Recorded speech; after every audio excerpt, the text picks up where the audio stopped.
Hello. நேற்று என் தங்கச்சி மேரேஜுக்கு போயிருந்தா. அம்மா இன்னைக்கு காலையில் தான் போனாங்க. நான் மட்டும் தனியாக இருந்ததுனால சரி எங்கேயாச்சும் போகலாமேன்னு யோசிச்சுட்டு இருந்த போது தான் ஞாபகம் வந்தது. நான் நிறைய தடவை இந்த கோயில் போகிறதுக்கு பிளான் போட்டிருக்கேன்.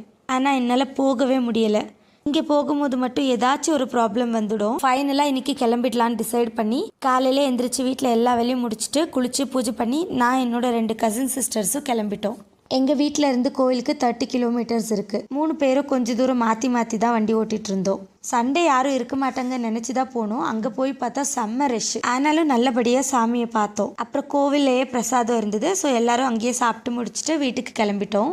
வண்டி ஓட்டி நிறைய டயர்டானதுனால ஒரு சின்ன பிரேக் எடுக்கலாமேன்னு டீ குடிக்க தான் போனோம். அங்கே பார்த்தா நிறைய புளியங்காய் மரம் இருந்தது. நான் அக்கா கிட்ட வேணும்னு கேட்டதுனால என் அக்கா தான் போய் பறிச்சுட்டு வந்தாங்க. டீ குடிக்காமல் அதை தான் சாப்பிட்டுட்டு இருந்தேன். என் தங்கச்சிக்கும் பிடிக்கும். ஸோ அதனால் வீட்டுக்கும் கொஞ்சம் எடுத்துக்கிட்டேன். டீ எல்லாம் குடிச்சு முடிச்சுட்டு வீட்டுக்கு கிளம்பிட்டோம். நாங்கள் ரீச் ஆகிறதுக்கு முன்னாடியே என்னோட அம்மா தங்கச்சி வீட்டுக்கு போயிட்டாங்க. அடுத்த வீடியோவில் பார்க்கலாம். பை.